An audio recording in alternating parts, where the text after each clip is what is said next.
uzuri ni kwamba na ubaya huo huo ukiwemo, wale waliokuozesha ndio watakapokuambia achana wewe mwanamke. Niliwaambia habari ya kujitegemea. Kuna vijana wako hapa, yaani wamelelewa kimayai, mayai na kienyeji na nafuu bwana. Hata kwenye kuoa anaenda kwa baba na ndevu, anasahau ya kwamba hata bebeku na ndevu. Baba, nataka kuoa. Kwa hiyo kwa sababu ya umaskini unaambiwa subiri binti yako aolewe. Akishaolewa zile bahati ndio utaenda kuolewa wewe. Watu wanaotegemea wazazi kwa kila kitu wanajisahau. Ndio maana hata kwenye ndoa zao hawawezi kusafiri salama, kwa sababu waliozeshwa, suti akanunuliwa, tete akalipiwa, vyote akafanyiwa. Ndio maana wana uwezo wa kusema achana na wewe mwanamke, oa mwingine. Halafu naye anasema si wazazi wamesema. Jinga. Samsoni akashauriwa wazazi wana nafasi, na kama wazazi wana nafasi walipaswa kusikilizwa.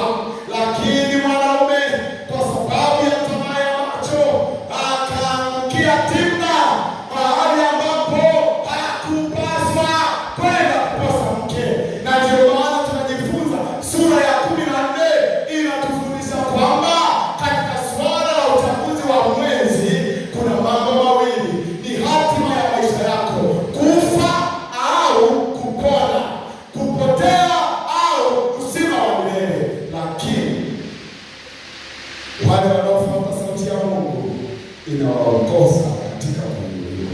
Sura ya 14, sura ya 15, Samsoni anaingia katika vita, katika pambano dhidi ya Wafilisti, maadui ambao walikuwa ni maadui katika jamii ya Wafilisti. Na kupitia yeye, kwa sababu alikuwa mnadhiri wa Mungu, masharti yametolewa tangu kuzaliwa kwake. Samsoni anakutana na maadui kutoka jamii ya Wafilisti. 300 wakafungwa mikia, wakawekewa moto, kuingia kwenye mashamba, wakateketeza kila kitu cha Wafilisti. Kama haitoshi, taya la punda likachukuliwa, watu 1000 wakauliwa na huyu mwenye nguvu aitwaye Samsoni.